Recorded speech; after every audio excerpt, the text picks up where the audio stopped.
Hello, horses of the equestrian wasteland. This is Skybolt doing what Skybolt does in San Francisco. Frickin' drive.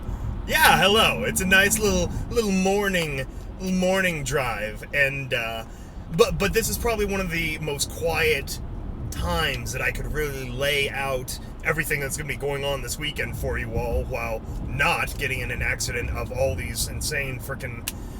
It's endless construction, which it's like, that's good, but it's also bad because it's like, there's a limit. It's never going to be enough to actually alleviate this traffic. Anyway, so the opening ceremonies are starting soon, which is why I'm motoring toward it, and yeah, it should be fun this year. I have to say though, it's going to be a different year for sure.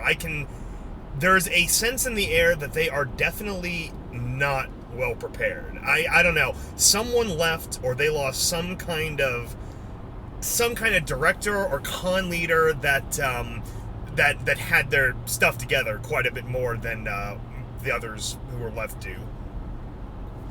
And that's not necessarily a dig. I know how hard it is for a con and stuff, but it's.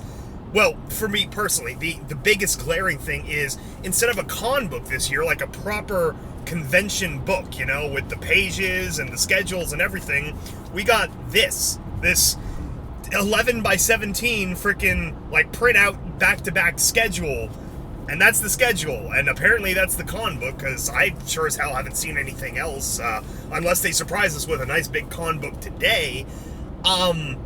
Yeah, I don't know. I'm honestly quite disappointed by that. It's just so rinky-dink. It's one of those little things, but how many times do you check a con book during the con? Like, if you're me, it's between or during every panel. You're reading the little description, seeing what each thing is. It's like, okay, this is Mr. Somebody's whatever panel. I'm like, what's that? I'd sure like to know, and I'll have to pull it up in the browser because, yeah, their live schedule is just as flaky in the website with that little, like, scrolling, hyper insert box, whatever that is. Yeah, so I don't know. We're working on a plan of what we want to see and do. Obviously, we'll be at all the Fallout Equestria stuff, but aside from that, we'll see what happens. So that's today. We have the Fallout Equestria meetup at 4. I think it's 2:30. And then tomorrow is all the good stuff, which is the Pabst panel, or Pabst. It's a blue ribbon panel, is tomorrow at, I think, 1, and then our panel at 5, so local time, obviously. So hopefully that goes well, I don't screw it up. And the thing, honestly, I'm most worried about, like I always am with panels, is frickin' technical stuff. It's always the technical stuff. It's making sure that the live stream will work stably, because I haven't done this much before. This is it's all part of the practice. And recording too, like, because my old camera, but I'm still using it for the master recording for the con, it has this like 30-minute limit on HD recording, so that's a problem. It's so what I always do with the panel is I find some middle place where I can stop it and start it again, because that's the video that I end up editing at the end anyway. So this year, it's something special in the middle that I should be able to stop it and then pick it back up again, and hopefully that goes well. So we're gonna see how that works out. But yeah, cons are fun, man. It is more fun to fly sometimes, and then you're in like a room with everyone just broning on, and that way the party goes all night. But at the same time, I'm one of those people that it is good to then retreat and have just sleep by myself in my own bed, because I don't know, I never sleep that well going afar anywhere. So that was good. I needed a night's sleep tonight, and a little bit tonight, so it's a good panel. And yeah, North Korea about to North Korea is going to completely wipe us out, which is going to be great. You see, for those, especially those international, well, California's reputation is quite international at this point, but Northern California used to have a lot of bases. This is the San Francisco Bay. This is what took California during the Mexican-American War. Was a general? I think he was Major General Fremont had occupied the bay with whatever his army was, and they literally waited for the U.S. Navy to circle. Is it the Cape of Good Hope? At the bottom of South America. Because there is no Panama Canal. They took, 2-3 months to do that.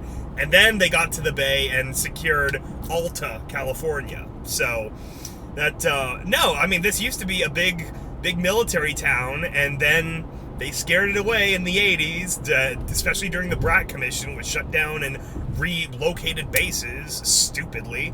So Southern California is very military. Actually, you go down south and you've got freaking China Lake Naval Station, Edwards Air Force Base, Vandenberg.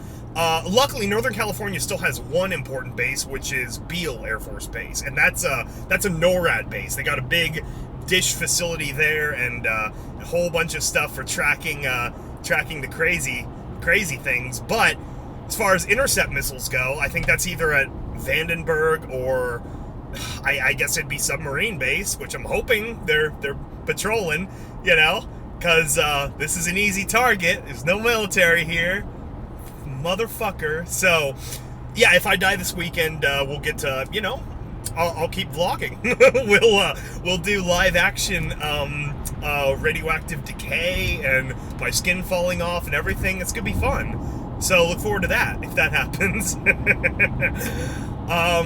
But yeah, so the con should be fun. Obviously, I got my new California Republic shirt on, so if you are at the con, look for me there. And I also have these ridiculously bright yellow, fluorescent yellow-green shoes that it looks like you've been walking around in the glowing sea for too long. So those should be fun and poppin', really easy to see for people around the con. So it's going to be a good time, guys. I hope you enjoy it, and like I said, we'll keep trying to do more of these little blurbs, keep you engaged, and it's kind of fun, It's almost like a podcast, because obviously we don't have a podcast this weekend. We got the live streams and everything, so yeah, you can enjoy. Oh gosh, what else is left? So yeah, meetup today, everything fun tomorrow, and yeah, we have a lot to show at the panel. I think you'll be excited to see what kind of stuff we have coming out in the short term. Is there anything else? Let's see what the chat is saying. Vote yes for Fallout Wasteland. Exciting. NCR for live. Absolutely. That's still one of the reasons I love New Vegas the most.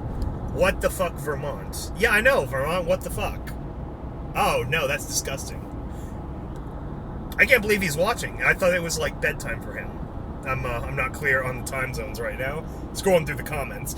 Yeah, no. So it's pretty crazy, guys. Any questions? Anything specifically you want us to look for or get video of when we're there? Because there's some free time moments we could just go patrolling.